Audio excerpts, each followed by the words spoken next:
พระเถรานุเถระครูบาสังฆะที่เคารพเยี่ยมสูงทุกรูปเจริญสุขสวัสดีสาธุชนท่านผู้ฟังทุกคนทุกท่านสำหรับสาธุชนท่านผู้ฟังที่นึกเกียรติทับฟังรายการธรรมาภิวัตน์อันเป็นรายการวิทยุเพื่อการเผยแผ่พระพุทธศาสนาส่งเสริมการศึกษาและพัฒนาสังคมรายการนี้รับผิดชอบโดยอาตมาภาพพระสาธิตธีระปัญโยประธานมูลนิธิธีระปัญโยตั้งอยู่ณที่พักสงฆ์สถาบันธรรมาภิวัตน์บ้านโศกเสริญตำบลโศปาดอำเภอแม่เมาะจังหวัดลำปางรายการนี้ออกอากาศทุกวันอังคารในเวลาตี 5ไปจนถึง7 โมงเมื่อเจ้าผ่านทางสถานีวิทยุในเครือข่ายสถานีวิทยุคลื่นสีขาวเพื่อชาวประชาซึ่งมีอยู่หลายคลื่นหลายสถานีหลายจังหวัดออกอากาศผ่านทาง Facebook ไลฟ์ซึ่งเป็นไลฟ์สดของสถานีวิทยุวัดป่ายหินบันทึกเทปเอาไปออกอากาศผ่านทางสถานีวิทยุเพื่อการศึกษาและพัฒนาอาชีพ Radio Network FM 99.50 เมกะเฮิรตซ์ของวิทยาลัยเทคนิค กฟผแม่เมาะทุกวันศุกร์ตั้งแต่เวลา 8 โมงไม่เจ้าเป็นต้นไปและบันทึกเทปเอาไปออกผ่านทางเพจของมูลนิธิธีระปัญโยซึ่งท่านผู้ฟังสามารถไปติดตามรับฟังย้อนหลังไปก๊อปปี้ลิงก์ไปคัดลอกลิงก์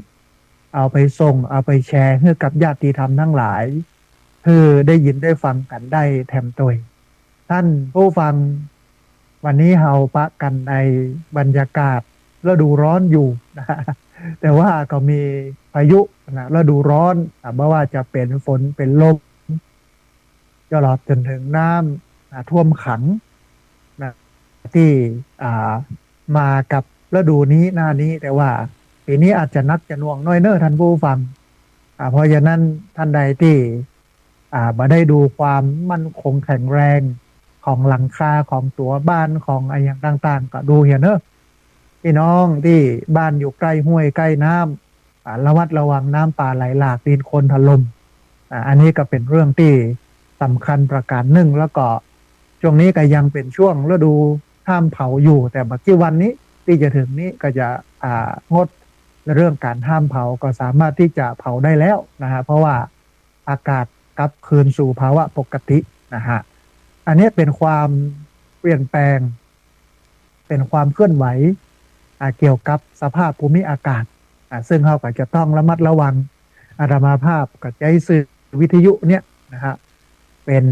เครื่องแสดงออกบอกถึงความเป็นห่วงเป็นใยของกับท่านผู้ฟังเนาะที่อยู่ทางบ้านนะให้เราได้ป้องกันให้เราได้มีวิถีชีวิตที่ดีถ้าหากว่าประสบเหตุมันก็จะเสียหายน้อยในช่วงถึงความเปลี่ยนแปลงของสภาวะแวดล้อมนะฮะถ้าฮ้อนก็ฮ้อนเกินคนที่เนี่ยการกลางแจ้งก็ต้องระมัดระวังในการที่จะติดโรคฮิสโตกนะฮะแล้วก็ที่สำคัญที่สุดในช่วงนี้มีการกลับมาแพร่ระบาดของโรคโควิด -19 ซึ่งดูเหมือนว่าร้ายแรงเพราะฉะนั้น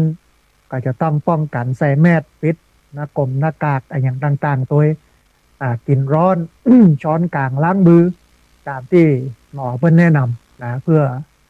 ชีวิตของเราจะได้ยืนยาวจะได้เพิ่นฮ้องว่าสร้างประโยชน์ให้กับครอบครัวให้กับตัวเองให้กับครอบครัวให้กับสังคมให้กับประเทศชาตินะฮะในตำแหน่งหน้าที่ต่างๆที่เขาทำอยู่เป็นอยู่เนาะท่านผู้ฟังวันนี้จะพาท่านผู้ฟังได้ไปเรียนรู้ถึงการทะเลาะวิวาทการทะเลาะเบาะแว้งในครั้งสมัยพุทธกาลแล้วก็จะถอดบทเรียนมีธรรมะในเรื่องของการทะเลาะเบาะแว้งในสมัยพุทธกาลว่าเราจะได้เรียนรู้อย่างพ้องกับเหตุการณ์ที่เกิดการทะเลาะวิวาททะเลาะเบาะแว้ง ก็เป็นสิ่งที่เราควรรู้อันหนึงในพระพุทธศาสนาเสร็จแล้วเราก็จะเอามาปรับใช้ในชีวิตประจำวันของเราเพราะว่า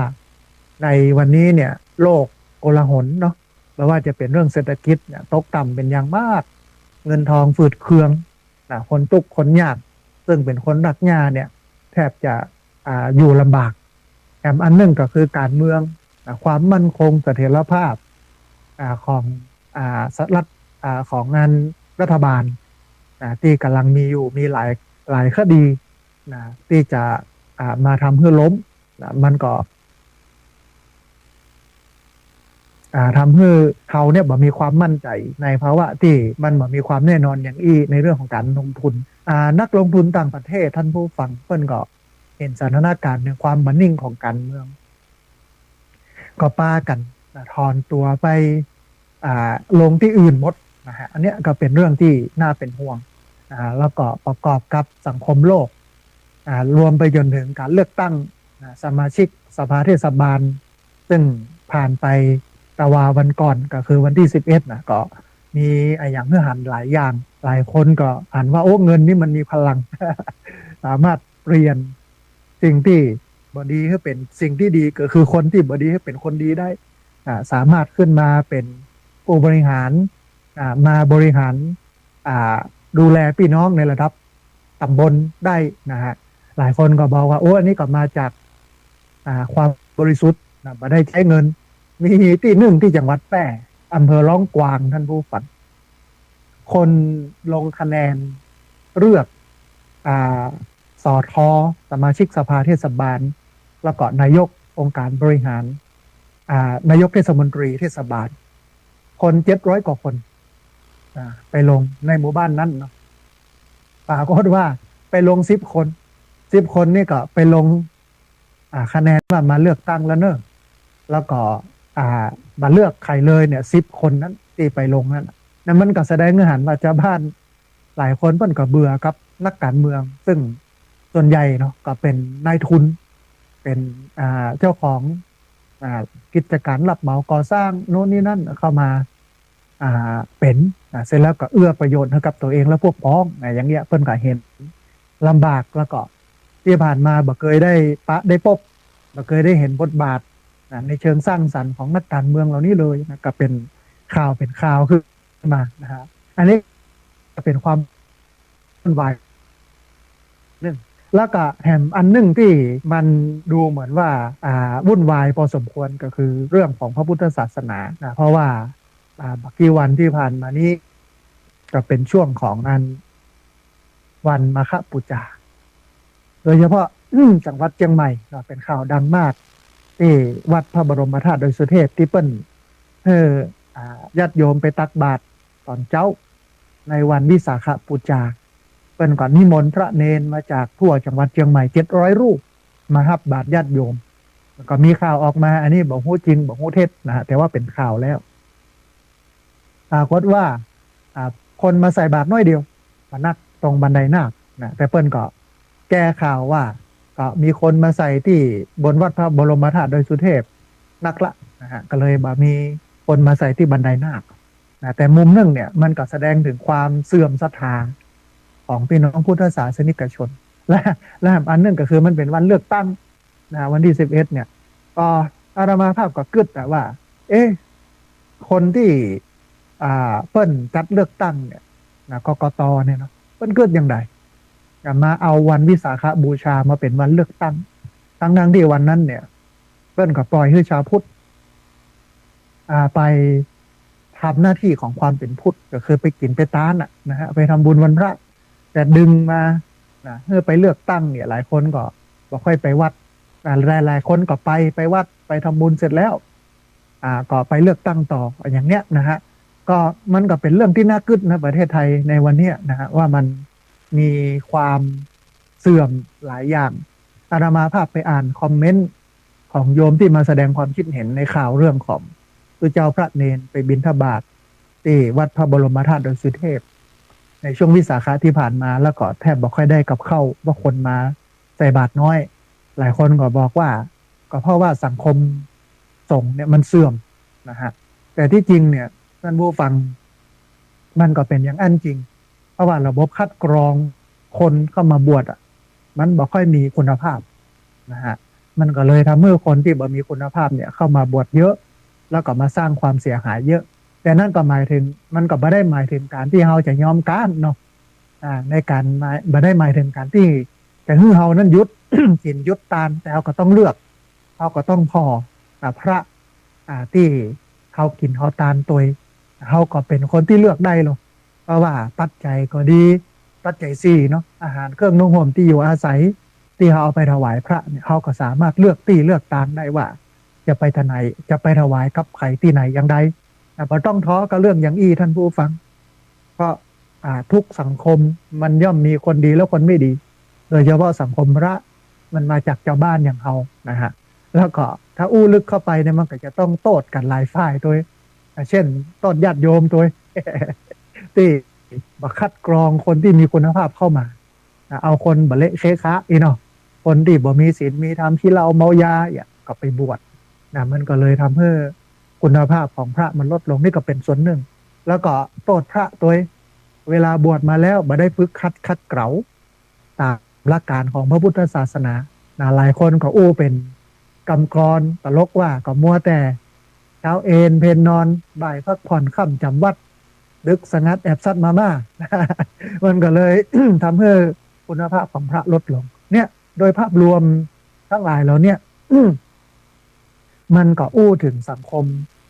ในประเทศไทยที่ มันมีปัญหามีหลายเรื่องที่จะนำไปสู่ทางตีบตันแต่ว่าทุกอย่างนั้นมันมีทางออกของพี่น้องพุทธศาสนิกชนตั้งสติให้มั่นมีสมาธิมีใจแนบแน่นกับสมาธิเสร็จแล้วก็ดำเนินชีวิตไปตามหน้าที่ของตัวเก่า เดี๋ยวสถานการณ์มันก็จะเกิดการเปลี่ยนแปลงนำไปสู่ทางที่ดีขึ้นอันนี้ก็ฝากไว้ให้กับท่านผู้ฟังทั้งหลายนะฮะ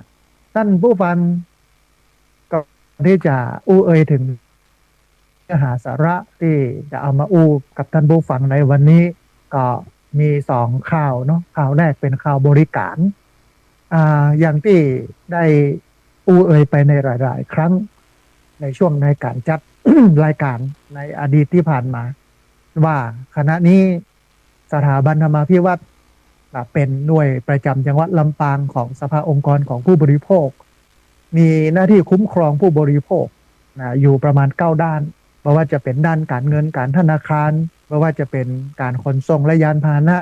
ไม่ว่าจะเป็นบริการสุขภาพไม่ว่าจะเป็นสื่อสารโทรคมนาคมและก็เทคโนโลยีสารสนเทศไม่ว่าจะเป็นเรื่องอาหารยาผลิตภัณฑ์สุขภาพไม่ว่าจะเป็นเรื่องของสินค้าและบริการทั่วไปเรื่องอสังหาริมทรัพย์และก็ที่อยู่อาศัย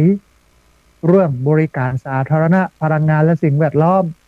เรื่องการศึกษาแล้วก็อื่นๆนะฮะท่านผู้ฟังที่มีปัญหาการบริโภคสิ่งเหล่านี้ที่สถาบันธรรมาภิวัตน์คุ้มครองท่านฟังอยู่เนี่ยโดยเฉพาะพี่น้องจังหวัดลำปางจังหวัดอื่นๆก็โทรมาได้นะฮะก็จะได้ประสานจังหวัดอื่นหน่วยอื่นในจังหวัดอื่นๆนะฮะท่านผู้ฟังสามารถร้องเรียนเรื่องโมนี้ได้ที่เบอร์054 012 274นะฮะเบอร์054 012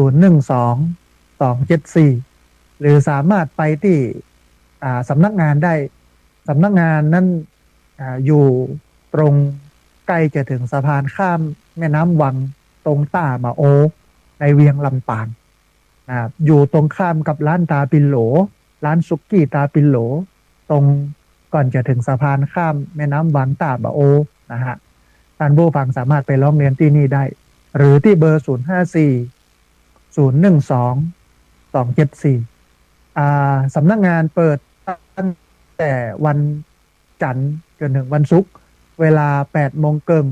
ถึง4 โมงครึ่งนะฮะอันนี้ก็สามารถไปร้องเรียนได้ท่านใดที่เดือดร้อนเรื่องของการบริโภคนะฮะไปปรึกษาไปขอให้เปิ้นช่วยได้เพราะว่าหน่วยงานประจำจังหวัดลำปางสภาองค์กรของผู้บริโภคสถาบันธรรมาภิวัตน์เนี่ยพร้อมที่จะรับเรื่องร้องเรียนแล้วก็พร้อมที่จะแก้ไขปัญหาให้ญาติโยมนะฮะอันนี้เรื่องข่าวบริการทีนี้ท่านผู้ฟัง มาถึงข่าวบุญข่าวกุศลวันนี้มี2 เรื่องนะฮะเรื่องแรกก็คือเรื่องของการระดมทุนในการปรับพื้นที่เพื่อสร้างสวนไผ่เวรุวันจำนวน10 ไร่นะฮะในอดีตที่ผ่านมาก็เชิญชวนท่านผู้ฟังมาร่วมเป็นเจ้าภาพต้นไผ่ต้นละ50 บาทจำนวน 1,000 ต้นตอนนี้ได้ครบหมดแล้วนะฮะ 1,000 ต้นนะครบละนะตอนนี้ก็เลยปิดบุญต้นไผ่นะท่านใดที่จองแล้วยังไม่ได้ทำบุญก็ค่อยๆทยอยมาเรื่อยๆนะครับแต่ว่าตอนนี้เต็มเรียบร้อยมันยังมีแห่งบุญหนึ่งที่กำลังดำเนินการอยู่นะก็คือบุญปรับพื้นที่ที่จะปลูกไผ่คือมันเรียบมันเปียงท่านผู้ฟังเพราะมันจะง่ายต่อการปลูกมันจะง่ายต่อการดูแลรักษาเวลาฝนตกถ้ามันเป็นโม่งเนี่ยน้ำมันจะไปขังแล้วก็จะทำให้ต้นไม้ตายรวมเป็นอย่างหนึ่งมันจะง่ายต่อการตัดหญ้าและท้ายที่สุดเป็นผลดีก็คือง่ายต่อการใช้ประโยชน์นะเพราะว่าถ้าไผ่มันโตขึ้นมาเป็นห่มเป็นเงาอาตมาภาพก็จะเอาคนไปทำกิจกรรมในป่าไผ่ก็จะได้จุ่มได้เย็นได้สบายกันนะฮะอันเนี้ยเป็นสิ่งที่สำคัญกระจายงบประมาณอยู่60,000 บาทท่านผู้ฟังตอนนี้ก็กำลังระดมทุนเพื่อให้ท่านผู้ฟังได้มาร่วมทำบุญในการปรับพื้นที่สร้างสวนไผ่เวรุวันจำนวน10 ไร่ก็จะปรับกันตั้งแต่วันที่1 สิงหาเป็นต้นไปก็ใช้เวลาน่าจะสัก4-5 วันแล้วก็วันที่17 สิงหาก็จะเป็นพิธีปลูกต้นไผ่สร้างสวนไผ่เวรุวันตอน9 โมงเป็นต้นไปแล้วก็จะมีเวทีเสวนาตัวแม่ตอนกับกินข้าวตอนตัวมาถึงท่านนี้ท่านผู้ฟังท่านใดจะเอาโฮงตาลออกมาเลี้ยงคนที่มาห่วมปลูกต้นไผ่เอาขนมเอาน้ำนี่เนาะมาเลี้ยงน้ำผลไม้อะไรอย่างต่างๆนี่นะเดี๋ยวก็แสดงออกบอกถึงเจตนาได้โทรมาบอกได้หรือว่าในช่วงท้ายรายการได้นะฮะท่านผู้ฟังญาติโยมที่ร่วมทำบุญปรับพื้นที่ในการสร้าง ส่วนไผ่เวรุวันที่ผ่านมานะฮะก็มีอยู่หลายท่านบอกว่าจะเป็นแม่สุแก้วคำอ้วนแม่จันเรือนใสคุณพานุพงศ์ตระการสิรินนท์คุณบุษรินแม่นิพาอัมพรสุวรรณแม่เหรียญพาตายุแม่กรกมลเขยกลางแม่ขจรสารพีแม่สีทรเปรมจิตแม่บุญรัตน์วัชระขจรกุลแม่เพนเท้าเตี้ยแม่ดีปัญโยเตี้ยแม่บุตรจุ่มจันแม่วันและแม่ออนอนงแม่อนงขออภัยแม่วันและแม่อนงปองนันตา แม่สุแก้วสอนศรีนุสรแม่จันทราศิริลำปางแม่ทองกันที่วงป้อไพโรธแม่อัมพรแสงทองป้อเดชแม่ศรีนวลผู้ประเสริฐแม่อุยติธรรมมหาแม่จันเปงโยมยวงป้อสำราญแม่วลีรัตน์เชื้อวิญญาณป้อสุนทรแม่บัวคำกิ่งสุคนแม่ปราณีฝ่ายนันตานักเรียนโรงเรียนผู้สูงอายุตำบลศพปาดแม่จันทานันทสิงห์แม่น้อมสุภาวงศ์แม่สมศรีอินทรแม่จงดีเชื้อกันทาแม่มีชัยพินโยภาคคุณแม่กนกพิษชัยนาคุณแม่บัวไข่วงหารแม่ตันพัดป้อมแม่สีนวลวงชุมพูแม่คำปันกาสอนแม่อัมพรชำนาญคุณสว่างคำลือปลูกแม่บรรเย็นยะซิดคุณป้อไพบูลย์เกณฑ์แพทย์ป้ออินแปลงที่แก้วร้อยตำรวจเอกไพศาลกระจายแม่หลวงโสพินกระจายคุณสมศักดิ์แม่เพนขาวเตี้ยแม่ล่าไลภูสินแม่ปันไฝนันตาแม่บุญรัตน์ขจรกุลแม่ปราณีไฝนันตาแม่น้อมสุภาวงศ์ป้อสุคนแม่เกียงคำกิ่งสุคนแม่แก้วยะอินตะป้อถาวรแม่ชันกันตุนแม่คำปันจอมทันแม่เทียนแก้วหนองยางแม่หอมตันวงแม่มอมอภัยแม่มอมตันวงคุณบุญเจริญสิทธิเครือแล้วก็คุณอรไทยศรีพานิชอันนี้เป็นผู้ที่ร่วมทำบุญ ในการปรับที่สร้างสวนไผ่เวรุวันจำนวน10 ไร่นะฮะตอนนี้ก็เหลืออยู่ประมาณ50,000น้อยๆนะเพราะฉะนั้นเรียนเชิญเจริญพรได้มาทำบุญร่วมกันนะฮะแล้วก็แห่งบุญหนึ่งท่านผู้ฟังเป็นบุญสร้างพระธาตุเจดีย์สุขเจริญนะฮะแห่งบักกี้วันนี้กศาลาก็จะมาละนะฮะมาสร้างพระธาตุแล้วนะฮะตอนนี้เจ้าภาพเจดีย์มีแล้วนะแล้วก็ล่าสุดนะเจ้าภาพพระที่จะเอามาประดิษฐานที่พระธาตุเจดีย์สุขเจริญซึ่งเป็นพระยกหินแกะหน้าตัก15 นิ้วนะฮะตอนนี้แกะเสร็จเรียบร้อยแล้วนะฮะแล้วก็ตอนนี้เป็นกำลังสลักจื่อนะพ่นทรายสลักจื่อนะที่จะเอาเป็นจื่อพระแล้วก็จะส่งมาจากจังหวัดเชียงรายมาที่ลำปางแต่วานี้แม่แรงก็ระดมทุนผู้ที่อยากจะส่งพระพุทธรูปนะจากเชียงรายร้านช่างพัดมาที่พักส่งสถาบันธรรมาภิวัตรก็ได้ครบได้เต็มแล้วก็ปิดบุญตัดหนี้ไปนะตอนนี้เหลือบุญเรื่องที่สำคัญก็คือบุญยอดฉัตรเจดีย์ราคา55,000นะฮะก็จะเอางบประมาณที่ญาติโยมได้ร่วมทำบุญเนี่ยไปให้ไปหอมสร้างฉัตรยอดเจดีย์ตลอดจนถึงถ้ามันเหลือปัจจัยมันเหลือก็จะเอาไว้เก็บไว้ในการจัดงานยกฉัตรจัดงานทำบุญพระธาตุนะฮะใส่พระบรมสารีริกธาตุบรรจุพระบรมสารีริกธาตุบรรจุพระใส่เจดีย์นะฮะอันนี้ก็เป็นบุญเจดีย์ที่จะชวนญาติโยมได้ทำที่ผ่านมาก็มีหลายผู้หลายคนได้มาร่วมทำบุญนะฮะท้ายสุดจะมีคุณแม่ศรีนวลวงชมพูนายเอกลักษณ์นางวัชราพรกับเด็กหญิงไอรดาที่อยู่บ้านต้านะฮะแม่เทียนแก้วหนองยางแม่หม่อมตันวงป้อประเสริฐแม่สมนึกนางสาวอภิรดีจำปาแล้วก็ป้อดรบุญยืนสิทธิเครือป้อบุญยืนเปิ้นจะถวายพระพุทธรูปทองเหลือง1 องค์กับพระเครื่องแห่ง80 องค์แก้วปงคามแห่ง1 ชิ้นนะฮะก็รอพระอาจารย์กลับมาจากกรุงเทพนะเพราะว่าวันนี้ตอนค่ำจะเดินทางไปประชุมกรุงเทพแล้วก็จะกลับมาวันที่16หลังจากนั้นอาจจะเสียน17นะก็ได้นะฮะอาจจะแวะไปหาญาติโยมนะไปเอาของไปเอาพระนะแล้วก็มี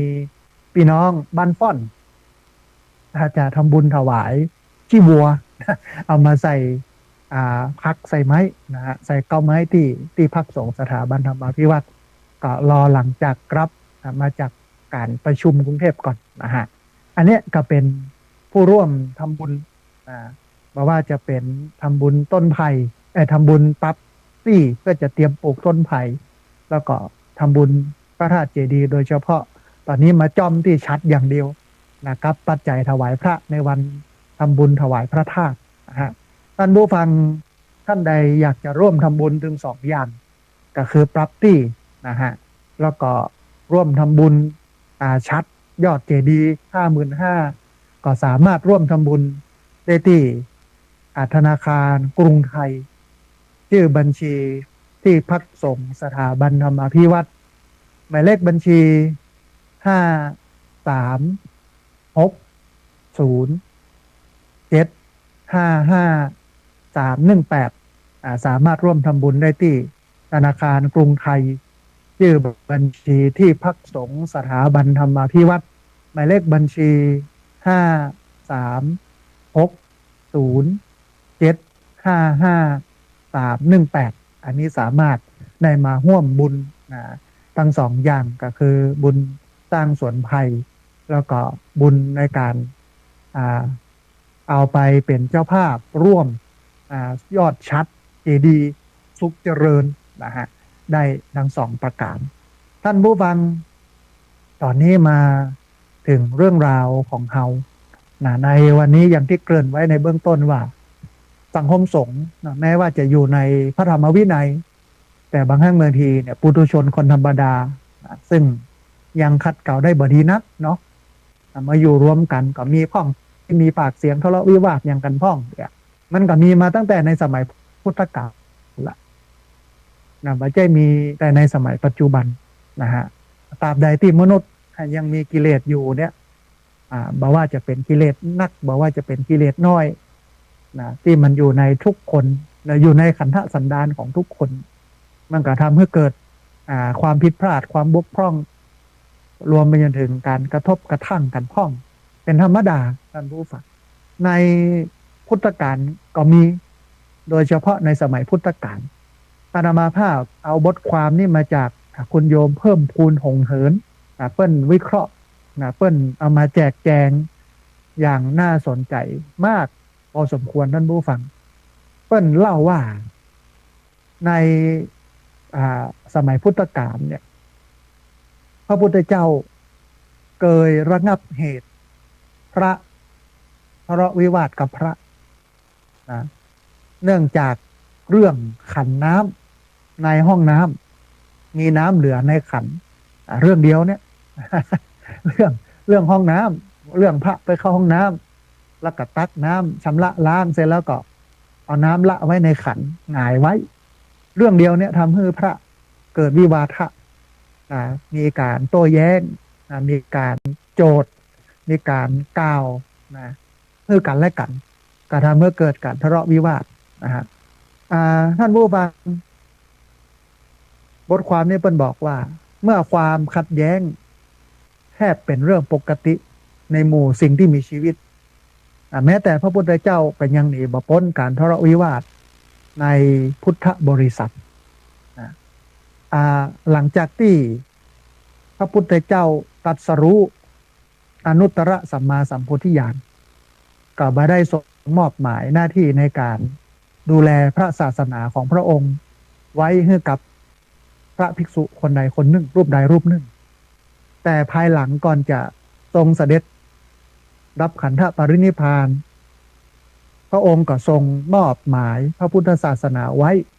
ให้กับพุทธบริษัททั้งสี่ซึ่งประกอบไปด้วยภิกษุก็คือตุเจ้าภิกษุณีก็คือพระผู้หญิงโอบาสกโอบาสิกาเพื่อช่วยกันพากันศึกษาดูแลทักษะคำสอนสืบต่อไว้ให้กับอนุชนคนรุ่นหลังทั้งยังทรงวางหลักพระธรรมวินัยเพื่อเป็นข้อปฏิบัติแล้วก็เพื่อเป็นหลักอ้างอิงเมื่อเกิดปัญหาต่างๆขึ้นในพระพุทธศาสนาโดยพระองค์ทรงยกพระธรรมวินัยว่าสิ่งนี้เนี่ยก็คือพระธรรมวินัยเนี่ยจะเป็นศาสดาของพุทธบริษัททั้งสี่ถึงแม้กระนั้นท่านผู้ฟังแม้พระพุทธเจ้าจะทรงวางหลักพระธรรมวินัยให้พุทธบริษัทไว้ก็ตามก็ยังเกิดมีความขัดแย้งจนเกิดการทะเลาะวิวาทพิดกันเถียงกันในหมู่พุทธบริษัทบ่อยครั้งเพราะว่าความเห็นความคิดมันบัดตรงกันมันต่างกันต่างฝ่ายต่างเอาเปรียบกันในเรื่องของผลประโยชน์พ่องนะฮะในเรื่องของทิฏฐิคือความคิดเห็นบัดตรงกันในหลักธรรมวินัยพ่องมันก็ธรรมดาท่านผู้ฟังมนุษย์หรือว่าคนมันอยู่ที่ไหนย่อมมีสิ่งนี้เกิดขึ้นอยู่แล้วนะฮะท่านผู้ฟังตามแนวทางพระพุทธศาสนาการทะเลาะวิวาทจัดอยู่ในความหมายส่วนหนึ่งของคำว่าขัดแย้งท่านผู้ฟังการทะเลาะวิวาทเนี่ยเป็นส่วนหนึ่งของคำว่าความขัดแย้งซึ่งถูกจัดไว้ในระดับโลกิยธรรมเท่านั้นก็คือทำแบบโลกอันก็หมายถึงบุคคลหรือว่ากลุ่มคนซึ่งมีความต้องการความเห็นในข้อปฏิบัติที่มันแตกต่างกันจนเกิดการบาดหมางการทะเลาะวิวาทกันโดยรวมแล้วเนี่ยความขัดแย้งตามมุมมองของธรรมะเนี่ยนักวิชาการพระพุทธศาสนาในไทยส่วนหนึ่งก็กำหนดไว้อยู่หกอย่างนะฮะอยู่ในหกอย่างที่นักวิชาการของประเทศไทยเนี่ยเปิ้นวางไว้ว่าการทะเลาะวิวาทเนี่ยมันอยู่ในหกเรื่องนี้อยู่ในหกอย่างนี้นะฮะมันมีอย่างพ่องหกเรื่องหกอย่างท่านผู้ฟังที่มันเป็นเรื่องความขัดแย้ง น่าสนใจนะเราลองมาฟังดูแล้วก็ลองเอามาเปรียบเทียบนะฮะกับสิ่งที่มันเป็นอยู่ณปัจจุบันนี้เนาะเพิ่นบอกว่าอันดับแรกเนี่ยความขัดแย้งในความหมายของการบาดหมาง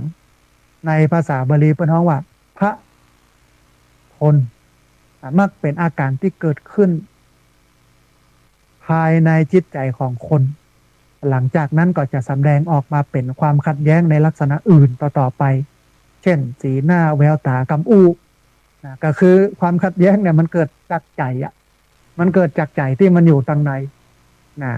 เมื่อมันเกิดในใจขึ้นมาปุ๊บมันก็จะแสดงตัวออกมาบอกว่าจะเป็นสีหน้า บอกว่าจะเป็นแววตาบอกว่าจะเป็นคำอู้นะแสดงออกมาเนี่ยคือความขัดแย้งความบาดหมางที่มันเริ่มขึ้นนะหรือว่าเกิดขึ้นจากในอกในใจแถมอันหนึ่งความขัดแย้งในความหมายของการทะเลาะภาษาบาลีเรียกว่ากะระหะหรือว่าโกลาหลนะกะระหะเนี่ยอันนี้เป็นการทะเลาะแบบอาการที่คู่กรณีได้แสดงออกทางกายนะเช่นการตบตีการใส่ลูกกุยกันเท้าลูกกุยกันหรือว่าการทำร้ายร่างกายในลักษณะต่างๆและการแสดงออกทางวาจาเช่นดูหมิ่นเหยียดหยามคู่กรณีหรือว่าด่าคู่กรณีนะฮะอันเนี้ยกระหะนะคือความทะเลาะวิวาทเป็นอันที่สองอันแรกคือความขัดแย้งในใจการบาดหมางในใจนะเพื่อนน้องว่าพระณทนนะเป็นการแสดงความขัดแย้งต่างสีหน้าต่างแววตาต่างกำอู้นะมันเริ่มจากท่านนั้นก่อนในใจนะแล้วก็ล้นออกมาต่างแววตาสีหน้าอย่างข้อหนึ่งเนี่ยถ้าเราวิเคราะห์ตามหลักพุทธศาสนาถึงเรื่องกิเลสนะกิเลสของมนุษย์มันก็มีอยู่3 ระดับอันแรกอนุสัยกิเลสที่มันนอนเนื่องในขันธสันดานอันที่สองคือปริยุทธานะกิเลสที่มันฟูเฟื่องขึ้นมาล้นออกมาในรูปของแววตาสีหน้าวาจาแล้วก็อันสุดท้ายกิเลสที่มันฟุ้งถึงที่สุดก็นำไปสู่การทำร้ายคนอื่นอันเนี้ยถ้ามาวิเคราะห์ตามหลักกิเลสของมนุษย์เนี่ยตึงข้อ1และข้อ2เนี่ยเป็นกระบวนการของกิเลสที่มันเกิดขึ้นเพราะว่าจะเป็นอนุสัยกิเลสที่มันนอนเนื่องในขันธสันดานมันอยู่ในใจของมนุษย์ทุกคนตราบใดที่มนุษย์นั้นยังบ่ได้เข้าถึงนิพพานยังบ่หมดกิเลสเตื้อกิเลสชนิดนี้ก็ยังมีอยู่แล้วก็จะก่อตัวขึ้นแล้วก็จะแสดงออกข้อ1ข้อ2ตามกระบวนการข้อแรกออกอยู่ในใจขันธสันดานแล้วมันก็ฟุ้งขึ้นบ่ล้นออกมาเตื้อแล้วก็แสดงออกมาทางสีหน้าแววตากำอู้และท้ายที่สุดนำไปสู่การใส่ลูกกุยตบตีกันอันเนี้ยเป็นก็น้องว่าเป็นกระบวนการทำงานของกิเลสแต่ว่ากิเลสอย่างเงี้ยมันจะระงับยับยั้งได้ก็ด้วยสติก็ด้วยศีลด้วยสมาธิปัญญาศีลตัวนี้เป็นตัวที่จะทำให้กิเลสอยู่ในใจของเราโดยที่มันบรรลุกโชนออกมาถึงแม้ว่ามันจะปุ๊บออกมาแต่มันบรรล้นออกมาในรูปของกายวาจามันอยู่ในใจและท้ายที่สุดเนี่ยเราก็สามารถที่จะขัดเกลากำจัดมันออกไปจากใจได้ข้อที่3ท่านผู้ฟังความขัดแย้งข้อที่3ความขัดแย้งในความหมายของการแก่งแย่งภาษาวลีเปิ้นฮ้องว่าวิคหะแปลว่าการแก่งแย่งกิริยาอาการที่คู่กรณีใช้ความพยายามอย่างเต็มที่ในการแย่งชิงหรือว่าชกชิงสิ่งใดสิ่งหนึ่งด้วยกายวาจาและกระใจในขณะเดียวกันกับพยายามรักษาจุดยืนของตัวเก่าโดยบ่ได้สนใจจุดยืนของคนอื่นบ่ได้สนใจใครเลยใช้สิ่งที่ตัวเองมีอยู่เนี่ยไม่ว่าจะเป็นอำนาจไม่ว่าจะเป็นเงินทองไปแย่งไปแก่งแย่งตำแหน่งแก่งแย่งเงินทองแก่งแย่งผลประโยชน์กันมา มันเหมือนกับสังคมไทยในปัจจุบันเนี่ยท่านผู้ฟังนะมันเป็นจริงๆนะเป็นอย่างนั้นจริงๆณปัจจุบันวันเนี้ยนะอย่างที่ผ่านมาเอาง่ายๆวันที่11เนี่ยเลือกตั้งนายกเทศมนตรีแล้วก็สอทอหลายผู้หลายคนเนาะเข้าไปสมัครเพื่ออย่างเพื่อผลประโยชน์ของตัวเองทั้งนั้นส่วนหนึ่งเนาะแล้วก็บางคนกับมีจิตที่เป็นกุศลแต่ว่าอยากจะช่วยชาวบ้านแต่ส่วนน้อยมันมีอันนี้ส่วนน้อยแต่ส่วนใหญ่เนี่ยก็จะเป็นโมอันรับเหมาก่อสร้างเป็นหลักเลยแล้วก็โมที่อยากจะได้อำนาจแล้วก็หลังๆเนี่ยเห็นโมที่เป็นเพื่อนฮ้องว่าเจ้าของเว็บพนันเจ้าของเว็บพนันเจ้าของผู้ค้ายาเสพติดรายใหญ่เจ้าของเว็บพนันหรือว่าคนที่มีอาชีพสีเทาอาชีพสีดำหรือประกอบธุรกิจสีเทาสีดำก็ต้องการอำนาจต้องการบารมีต้องการตำแหน่งเนี่ยมากั้มตัวเก่ามาปกป้องตัวเองหรือมาเกื้อกูลต่อสิ่งที่ตัวเองทำให้มันง่ายขึ้นอันนี้คือสิ่งที่เราหันในสังคมณปัจจุบันวันนี้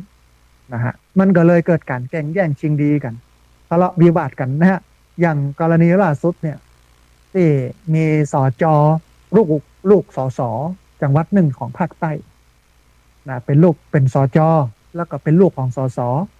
อยู่ในจังหวัดหนึ่งของภาคใต้ไปพยายามจะไปดูว่าที่กาเนี่ยมันกาเบอร์ที่ตัวเก่าอยากคือกาก่ออย่างเงี้ยนะจะไปทายโหบไปอย่างเอกอะแล้วทีนี้ตำรวจซึ่งดูแลความปลอดภัยในคูหาเลือกตั้งในจุดเลือกตั้งในศูนย์นั้นๆเนี่ยเปิ้นเข้าไปห้ามเพราะว่ามันผิดกฎหมายใครจะไปขอคนอื่นกาหรือว่าไปทายโหบทายอย่างนี้มันบ่ได้มันผิดกฎหมายการเลือกตั้งเปิ้นก็ไปห้ามปรากฏว่าสจนั้นก็สั่งลูกน้องมาลุมตีลุมบุบลุมตีคำนี้ตำรวจเพิ่นก็เห็นว่าโอ้มันอุกอาจมันบ้าอำนาจมันใช้อิทธิพลในทางที่มันบ่ถูกต้องก็เลยดำเนินคดียับกันไปอย่างกันไปคือที่หันหลังๆเนี่ยนักการเมืองท่านผู้ฟังเขาหันชัดเจนว่าณวันนี้คนบอกค่อยมีศีลมีธรรมขึ้นมาเป็นใหญ่กันนะ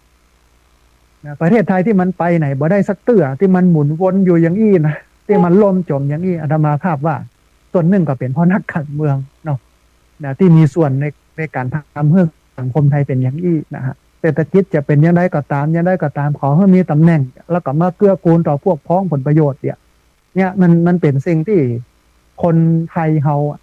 สมควรที่จะคิดสมควรที่จะวางมันต้องเอาอย่างเมืองแป้ห้องเนาะ อย่างเทศบาลตำบลหนึ่งมีผู้เลือกผู้ที่มีชื่อในการไปใช้สิทธิ์700 กว่าคน แต่ไปจริงๆ10 คนเท่านั้นแล้ว10 คนนี่บ่เลือกใครเลยอย่างเงี้ยมันก็แล้วก็คนไปถามว่าทำไมถึงเป็นอย่างนั้นนะเนี่ยอย่างถึงเป็นอย่างนั้นเปิ้นก็ตอบชัดเจนว่านักการเมืองมันน่ารำคาญนักการเมืองมันน่าเกลียด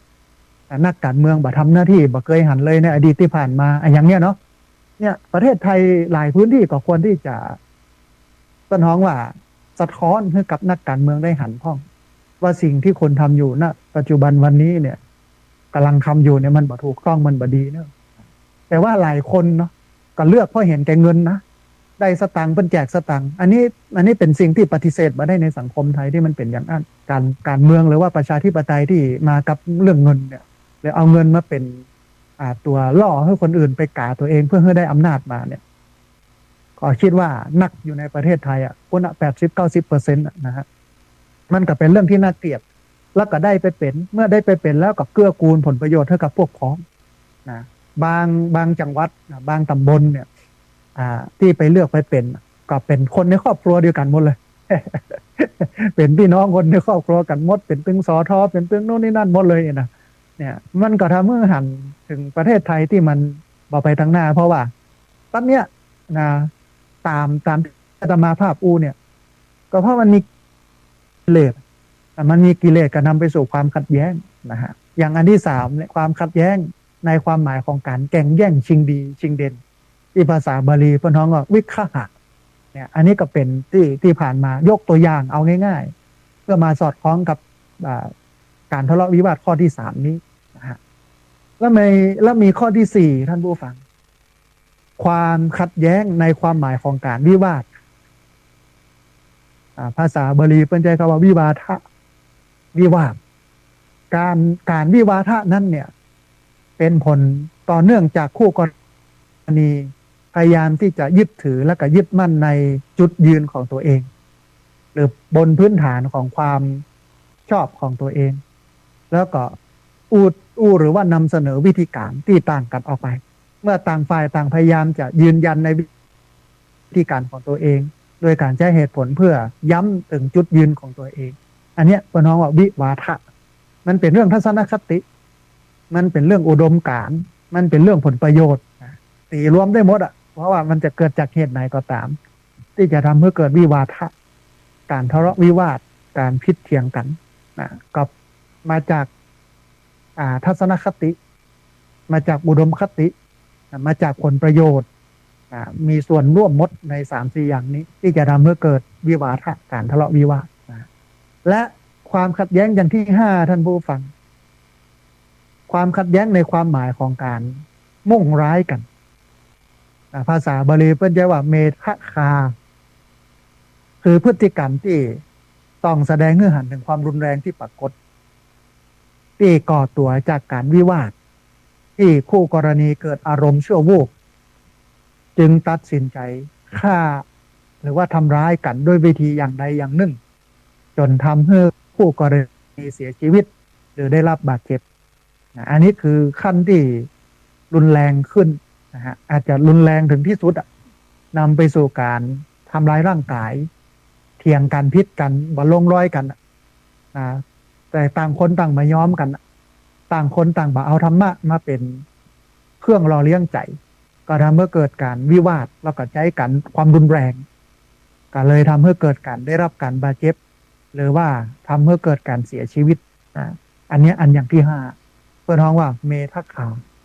สุดท้ายท่านผู้ฟังความขัดแย้งอันสุดท้ายความขัดแย้งในความหมายของการทกเถียงกันภาษาบาลีเพิ่นใช้คำว่าโวหารถ้อยคำที่นำไปสู่ความขัดแย้งในขณะที่คู่กรณีหรือว่าบุคคลอื่นเข้าใจประเด็นที่ตัวเองต้องการสื่อแต่ถ้อยคำที่นำไปสู่ความขัดแย้งในกรณีคู่กรณีหรือว่าบุคคลทั่วไปพยายามทำก็คือการแสดงออกหรือว่าสื่อถ้อยคำที่เจือปนด้วยถ้อยคำที่มันรุนแรงด้วยการกล่าวถ้อยคำที่มันส่อเสียดด่าคนอื่นให้เจ็บใจเสียหน้าหรือว่าอับอายผลจากการสื่อในลักษณะอย่างนี้เนี่ยท่านผู้ฟังมันจึงกลายเป็นถ้อยคำที่ก่อให้เกิดความขัดแย้งได้อาตมาภาพเคยได้เจอกับคณะกรรมการสิทธิมนุษยชนแห่งชาติเคยทำงานด้วยกันบ่อยนะบางคนเนี่ยเปิ้นมาสายสันติสายสงบเวลาการกระทบกระทั่งกันในคู่กรณี2ฝ่ายเนาะที่ขัดแย้งผลประโยชน์กันเนี่ย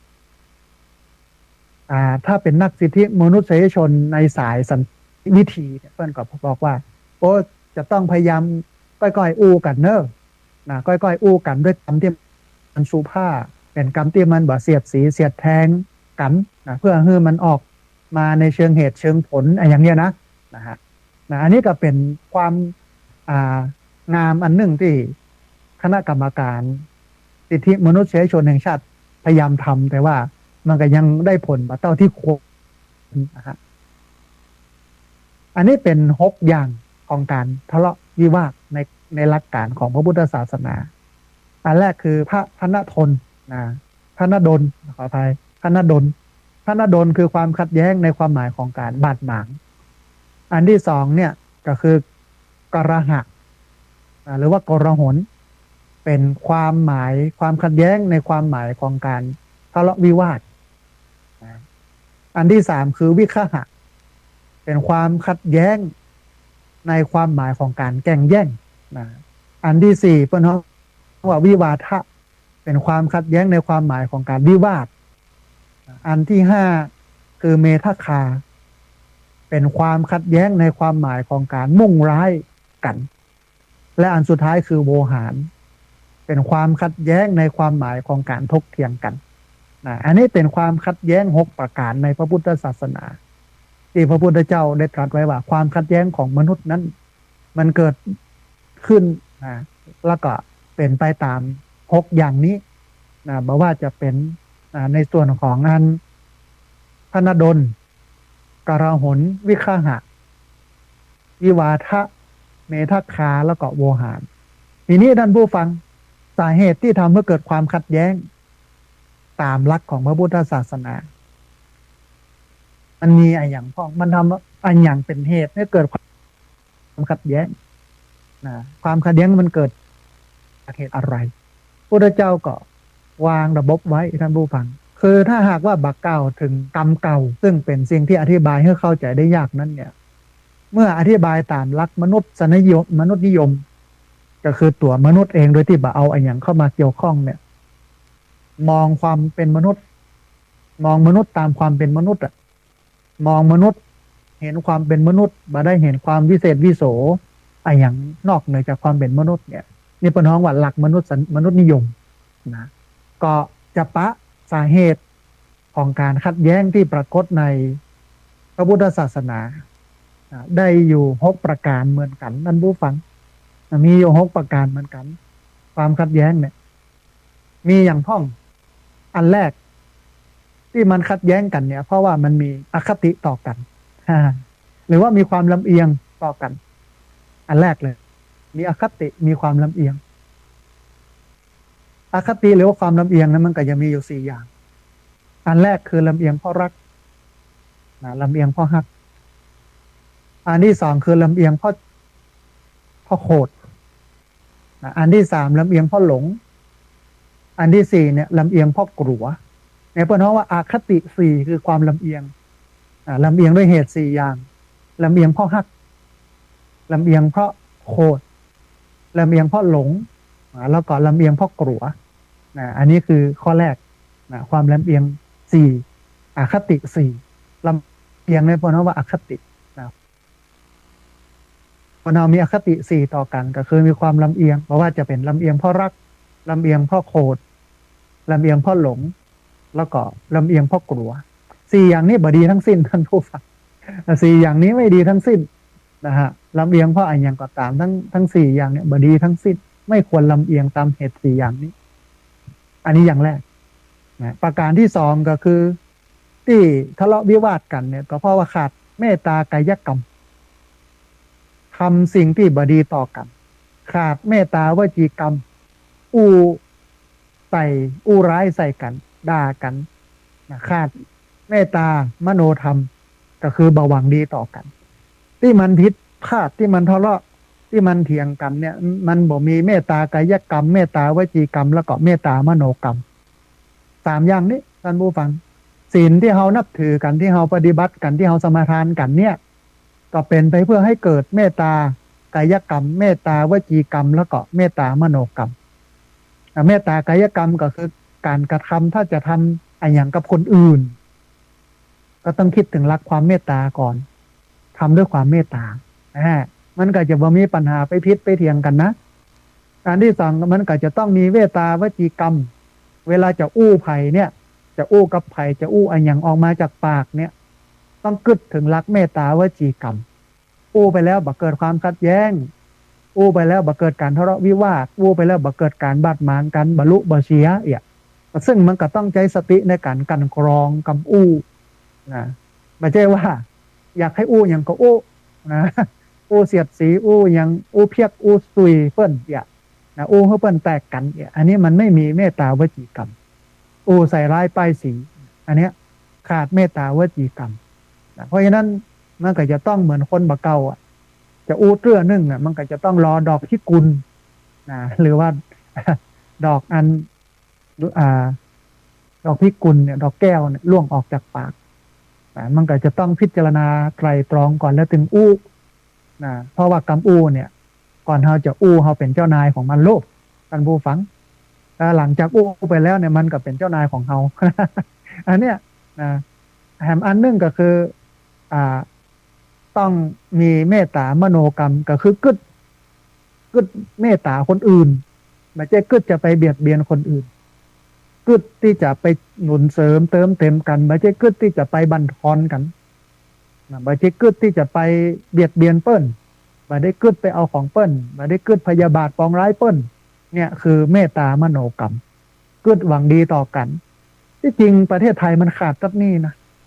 สังคมไทยมันขาดตักนี่นะอาตมาภาพก็กำลังนั่งกึดว่าเอออ่ามหาเถรสมาคมคณะสงฆ์ที่ทำหน้าที่เผยแผ่พุทธศาสนาอยู่ในประเทศไทยเนี่ยมันจะต้องปรับระบบทั้งหมดในการเผยแผ่เพราะว่ายิ่งนานไปเนี่ยสังคมมันเสื่อมเพราะคนแบบเอาศีลธรรมไปใจเพราะคนแบบเอาศีลธรรมไปใจไม่มีศีลธรรมอยู่ในชีวิตเอ้ยบ่สนใจศีลบ่สนใจธรรมเลยโดยเฉพาะบ้านนอกคอกนาสังเกตนะวิสาขะที่ผ่านมาเนี่ยคนน้อยเดียววัดต่างๆกับคนน้อยมากบ่นัก อาจจะเป็นเพราะวันเลือกตั้งสมาชิกเทศบาลก็ส่วนหนึ่งนะแต่มันบ่เหมือนกับวันที่ทำบุญเปตพีไปตานให้กับญาติพี่น้องที่ตายไปโอ้ปรากฏว่าวันนั้นคนเยอะเต็มวัดเต็มวาไปหมดนั่นแสดงว่าเขาบ่ได้สนใจกับความเป็นพุทธของเขาเท่าใดแต่ไปสนใจผีไปสนใจวัฒนธรรมประเพณีที่มันเกื้อต่อความ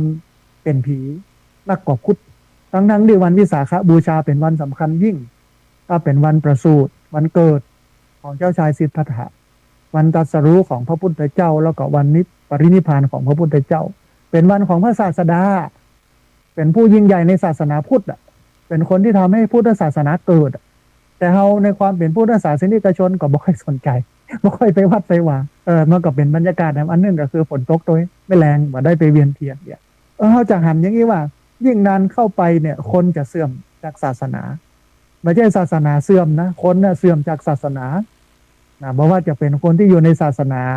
เองก็คือพระเนนแล้วก็ญาติโยมที่เป็นพุทธบริษัทเสื่อมนะฮะเพราะฉะนั้นเนี่ยมันต้องให้ความสำคัญเนาะมาวัดน้อยเดียวนะวันวิสาขบูชาที่ผ่านมาเนี่ยน้อยมากนะฮะอันเนี้ยนะเพราะฉะนั้นมาเวลาจะกึดอะไรอย่างต่อกันเนี่ยมันก็จะต้องมีเมตตามโนกรรมกึดบ่เบียดเบียนกันกึดเกื้อกูลกันกึดช่วยเหลือกันกึดในเชิงสร้างสรรค์พ่องไม่ใช่กึดแต่เรื่องผลประโยชน์ตัวเองไม่ใช่กึดเหมือนไก่บ่ได้เนี่ยเหมือนไก่ก็คือเพื่อนว่าเคลียร์เข้าองค์ตัวเก่ามันต้องเคลียร์ออกไปเกื้อกูลคนอื่นพ่องอันนี้ก็คือเมตตามโนกรรมเมตตาเมตเพื่อนว่าเมตตากายกรรมเมตตาวจีกรรมแล้วก็เมตตามโนกรรมเพราะบ่มีทั้งสามอย่างนี้ก็คือไม่มีเมตตากายกรรมไม่มีเมตตาวจีกรรมไม่มีเมตตามโนกรรมมันก็เลยทำให้เกิดการทะเลาะวิวาทขัดแย้งกันนะฮะอันที่สองอันที่สามคือเหตุที่ทำให้เกิดความขัดแย้งคือการบ่แบ่งปันลาภอย่างทั่วถึงและก็เป็นธรรมคือบ่แบ่งผลประโยชน์ให้มันทั่วถึงและเป็นธรรมบางคนได้บางคนบ่ได้บางคนได้นักบางคนได้น้อยมันก็เกิดการทะเลาะวิวาทเกิดการขัดแย้งกันขึ้นมาเพราะความเป็นธรรมไม่เกิดเนี่ยถ้าแบ่งกันตามความเป็นธรรมมันก็จะโอเคมันก็จะจบกับนี่อันเนี้ยอันอย่างที่สามอย่างที่สี่การทะเลาะวิวาทเกิดขึ้นจากความประพฤติที่มันแตกต่างกันนักเกินไปคนหนึ่งทำดีคนหนึ่งทำชั่วคนหนึ่งสุจริตคนหนึ่งทุจริตแล้วมันอยู่ด้วยกันบ่ได้หรอกมันเหมือนน้ำกับไฟนะท่านผู้ฟังมันคนละอย่างกันนะดีกับชั่วนะทุจริตกับสุจริตเนี่ยแต่ที่จริงใจของอาตมาภาพใครให้ทุกคนเนี่ยเป็นคนดีใครให้ทุกคนเป็นคนสุจริตแต่ว่ามนุษย์มันเกิดมาจากร้อยป่อปันแม่หมื่นสถานที่แสนวิธีเลี้ยงมันแตกต่างกันโลกใจมันห้อยหยุดในที่เดียวกันแต่มันคิดบ่เหมือนกันมันต้องการไม่เหมือนกันมันคิดไม่เหมือนกันมันเกิดบ่เหมือนกันมันต้องการบ่เหมือนกันมันก็เลยทำให้เกิดความขัดแย้งขึ้นมา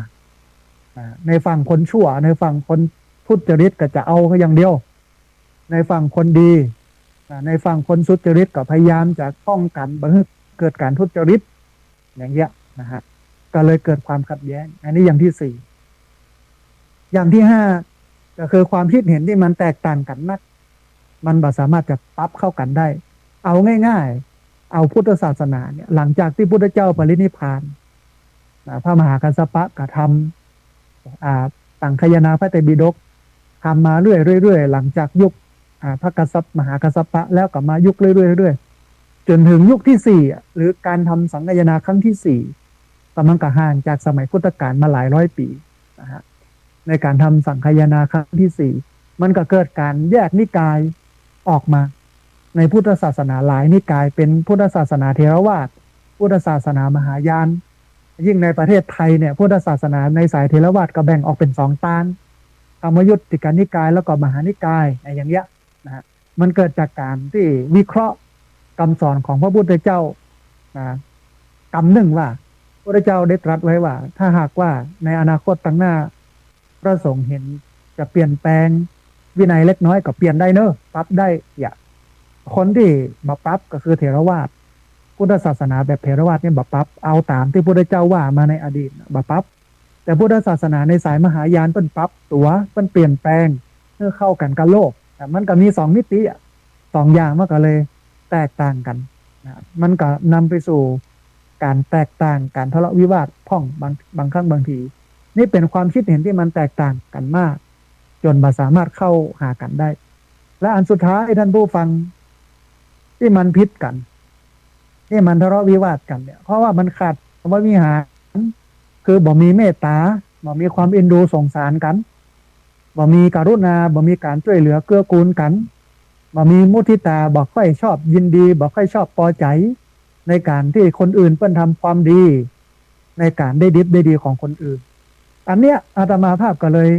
ทำบุญทุกครั้งเวลามีอย่างก็จะชวนญาติโยมมาทำแล้วก็เอาอะไรที่มาบอกให้โยมได้อนุโมทนาเพื่อเป็นการสร้างให้โยมมีมุทิตาในใจ มีมุทิตาในใจยินดีพอใจในการได้ดิบได้ดีของคนอื่นในการทำดีของคนอื่นไม่ใช่มีแต่เรื่องของการขอยกันไม่ใช่มีแต่เรื่องอิจฉาริษยากันซึ่งมันบ่ถูกตามหลักธรรมคำสอนของพระพุทธศาสนามันก็จะต้องมุทิตายินดีเวลาเขาได้ยินเปิ่นประกาศใครทำบุญโน่นนี่นั่นเขาก็โอ้อนุโมทนาบุญเนอะยินดีเนอะพอใจเนอะเขาก็ได้บุญไปตัวใจมันก็จะเกื้อกูลไปตัวแต่ประเทศไทยถึงวันเนี้ยมันติดที่เรื่องของความอิจฉาริษยามันก็เลยไปไหนบ่ได้เพราะนั้นต้องฝึกให้คนมีมุทิตาฝึกให้คนยินดีพอใจในการทำความดีในการได้ดีของคนอื่นแล้วก็สุดท้ายเขามามีอุเบกขา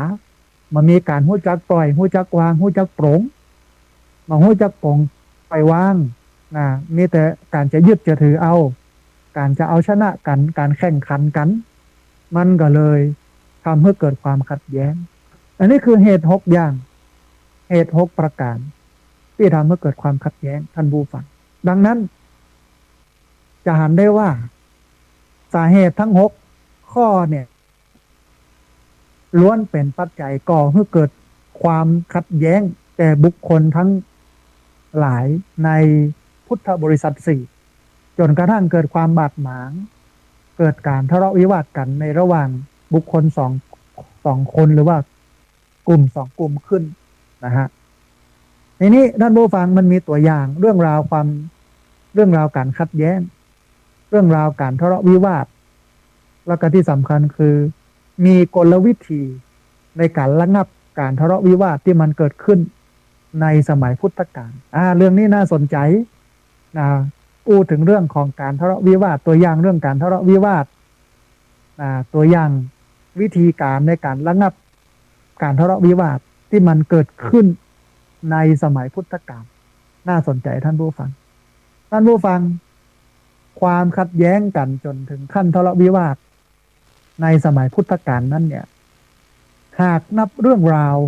ที่เกิดขึ้นในคณะสงฆ์